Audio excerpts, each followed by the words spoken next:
Hi, my name is Simon. I'm an artist who makes graphic novels and music, and I'm also a 50-year-old skateboarder. Back in the 80s, when I started skateboarding, we didn't have easy access to handheld cameras. My friends and I would skateboard for hours every day, but there aren't very many documents of all the tricks we used to do, except for our memories and a few photos. It was such a huge part of my life growing up, and it continues to be a big part of my life even today, 32 years later. So I thought it might be time to make a little skateboarding journal. I can't do a lot of the tricks that I used to be able to do, but I've taken up an older form of skateboarding called freestyle. It's something I used to do as a kid, and then I stopped for many years. It's a kind of flat ground skateboarding that doesn't make use of obstacles the way street skateboarding does. It's more focused on fluid board motions and technical footwork tricks. Given my situation as an older skateboarder with some knee and back issues, I've really been enjoying dusting off the freestyle deck and learning some of these old moves. Thanks to people like Mike Osterman, world champion freestyler, and Andy Anderson, who incorporates a lot of freestyle moves into his amazing skateboarding. There's also an online community that can show you how to do a lot of these moves. Back when I was first introduced to freestyle, we had to learn by word of mouth, or by magazines and VHS tapes. Now I can go online, and I'm learning some really basic tricks that I missed back in the day because we just weren't aware of them in Northern Ontario in 1988. So I'm having a lot of fun, and I wanted to keep a record of these old and new discoveries. And I can share some of the things I've been learning, such as don't try to do spacewalks through a puddle because you will slip out. It's best not to ride through puddles in general because it'll wreck your bearings. This is actually how I learned to do wheelies or manuals back in the day. It was a way to get across wet patches of street. By keeping your front wheels off the ground, you would at least prevent your front bearings from getting wet, and they would last a bit longer. So I've been spending a lot of time doing basic footwork maneuvers, which are low impact, but they give you a good core workout and help improve your balance, and they're a lot of fun. They don't require a lot of jumping. It's more about footwork and finesse, and they also help me use all the little muscles in my legs and lower back. I've been doing a lot of walk the dog and spacewalk combos, and it took me a while to remember how to do these tricks because they're not standard street moves.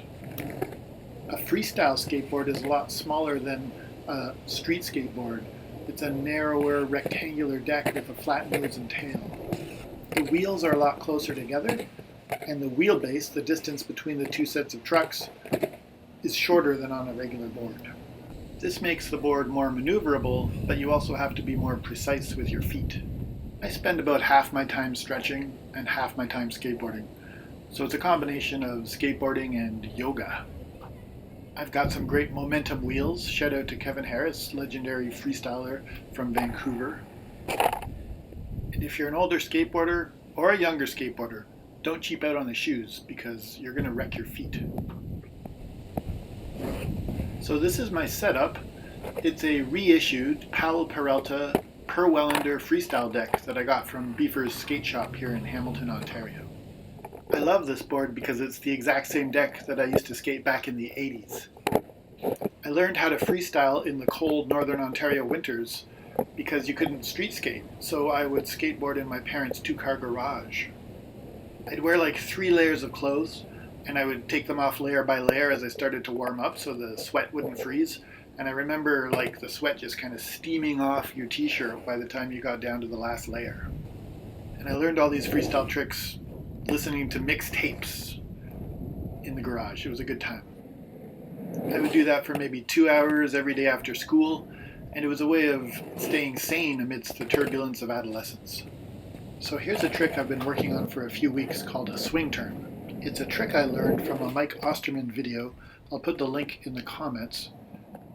I only learned about this trick about a month ago, It looks deceptively simple. You try to do a 180 turn while keeping your momentum going so that you continue to roll backwards. It's actually really hard to keep your momentum going once you've made the turn. I've been doing these for a few weeks now, and they're a lot of fun. They're also the ingredient to a more difficult trick called a fakie spacewalk that I'm trying to work up to. Really, it's because of the contemporary freestyle community and the knowledge people share online in their videos that I can learn about these tricks, learn the names of the tricks, and practice them.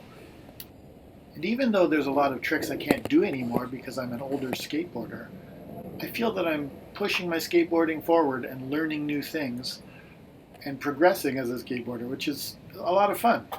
It keeps me going. So I'm getting there with the swing turns. First you have to put pressure on the toe side of your board, and then on the heel side for the second half of the turn. And it's that teeter-totter motion between the toe and the heel that allows you to keep the momentum going. It's also the foundation for a whole bunch of other tricks. So I'm really stoked to be learning this little bit of footwork.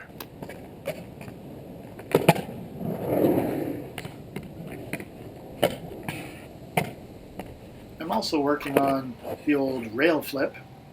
I used to have these on lockdown, but things have changed. Anyways, thanks for watching. That's the first installment of my skateboard journal, and I'll see you on the flip side.